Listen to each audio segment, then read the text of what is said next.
Nitong linggo lamang ay ating nabalitaan ang patungkol sa pag-aproba ng US Congress ng nasa $500 million na military aid sa Pilipinas o katumbas ng nasa 28 billion pesos upang mapondohan ang modernisasyon ng ating hukbong sindatahan.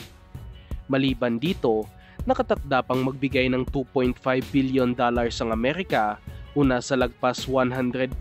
billion pesos, ngunit hinihintay pa na aprobahan din ito ng US Congress at suportado na din naman ito ng Democrats at Republicans. Ang military assistance na ito ay pwede lamang gamitin upang bumili ng defense assets na gawa ng Amerika, kaya naglabasan na ulit ang mga kagamitan na ino-offer sa ating bansa, pati na rin ang mga gustong bilhin ng ating hukbong sindatahan gamit ang ibibigay na military assistance ng US government. Iilan nga sa gustong bilhin ng Pilipinas ay ang mga F-16 Vipers para sa multi-role fighter project ng Philippine Air Force, ang mga National Advanced Surface-to-Air Missile System o NASAMS para naman sa Shore-Based Air Defense System project ng Philippine Navy,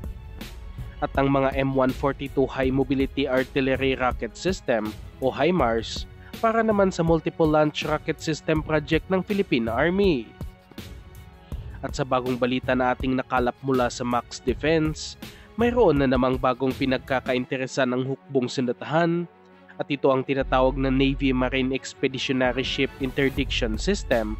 o NMISIS, na isa sa pinakabagong ground-based anti-ship missile system ng Estados Unidos at tinagurian din itong bagong ship killer ng Marine Corps ng Amerika. Gumagamit ang missile system na ito ng Naval Strike Missile na gawa ng Norwegian Defense Company na Kongsberg Defense and Aerospace na kasalukuyang ginagamit ng nasa 4 na bansa. Napakaraming bansa din ang interesado sa missile na ito dahil kasalukuyang nasa 10 bansa ang nag-order ng missile system, katulad na lang ng ating katabing bansa na Indonesia at Malaysia na nagpapakitang maganda at epektibo ang missile na ito. Subalit iba ang paglalagyan ng kanilang missile kumpara sa planong paglalagyan ng Pilipinas dahil ikakabit ng Indonesia sa kanilang mga Klewang class fast attack craft ang mga nasabing naval strike missile, samantalang ang bansang Malaysia naman ay kakabit nila ito sa kanilang bagong gawang guided missile frigates. Samantalang ang pinagkakainteresan na NMISIS ng ating bansa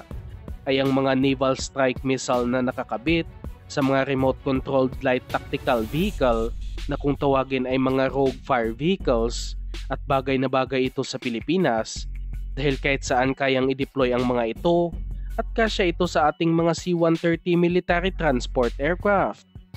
Hindi katulad sa ating mga biniling mga BrahMos missile na pahirapan ang pagtransport, at makikita naman natin na kahit ang C-17 Globemaster ng bansang India na di hamak na mas malaki sa ating mga C-130 ay tanging mga missiles lang ng BrahMos ang kayang i-transport.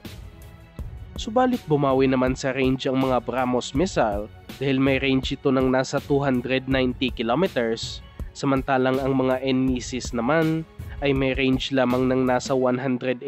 kilometers at mas mabagal din ito, ngunit mayroon umanong stealth capabilities ang mga naval strike missile kaya pahirapan din ang pagdetect nito sa radar. Sinasabing mas mura din ito kumpara sa mga BrahMos missile dahil dinisenyo ang mga ito para sa US Marine Corps, nagipit din sa pondo kumpara sa ibang ahensya ng US Armed Forces, kaya bagay na bagay din ito para sa mga gipit sa pondo, katulad na lang ng ating hukbong sindatahan. Dapat din talaga ito bilhin ng Pilipinas dahil sa laki ng ating mga BrahMos missile ay ito ang magiging pangunahing target ng mga kalaban kung sakaling magkaroon ng pag-atake sa ating bansa. Samantalang sa isa pang balita na tungkol naman sa Philippine Army, nakatanggap umano ang Max Defense ng impormasyon na kinansila na ang pag-deliver sa mga Sabra Pander 2 tank destroyer na binili ng Pilipinas mula sa bansang Israel sa ilalim ng Horizon 2 ng AFP Modernization Program. Hindi pa malaman kung ano nga ba ang rason kung bakit hindi natuloy ang mga tank destroyer na ito na dapat sana i-deliver na nitong nakaraang taon, kung ayaw nga ba ng Philippine Army sa mga defense equipment o hindi kaya hindi kayang makadeliver ng bansang Israel. At dahil nga sa hindi may deliver ang mga Sabra Thunder 2 tank destroyer, dadagdagan na lamang umano ng bansang Israel ang delivery para sa mga Ascod Sabra light tank, kaya inaasahang magkakaroon ng lagpas 20 tangke ang army. Kahit di kayang i-deliver ng Israel ang mga tank destroyer, marami pang ibang pagpipilian ng ating hukbong sindatahan dahil madami din namang nag-o-offer ng kani-kanilang mga tank destroyer noon sa army bago pa man nanalo ang Sabra Thunder 2 ng Israel. Isa na nga ang offer na Centauro 2 tank destroyer ng bansang Italy na pumapangalawa sa kompetisyon laban sa Thunder 2 at ito ang sinasabing pinakamaganda sa pinagpipilian, ngunit natalo lamang dahil na rin sa mahal na presyo ng armored vehicle. At sa mga hindi nakakaalam, magkasing kapal lang ang armor ng Sabra light tank at nitong Centauro 2 armored vehicle, kaya malaking pinagkaiba ito kumpara sa Thunder 2 dahil halos tangki na ang armor ng mga Italian-made armored vehicle.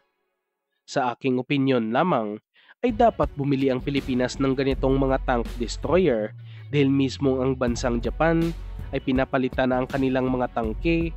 ng mga Type 16 maneuver combat vehicle dahil na rin sa mas madaling i-deploy ang mga ito at kasyang-kasya sa mga C-130 transport aircraft at kayang i-deploy kahit saang parte ng bansa.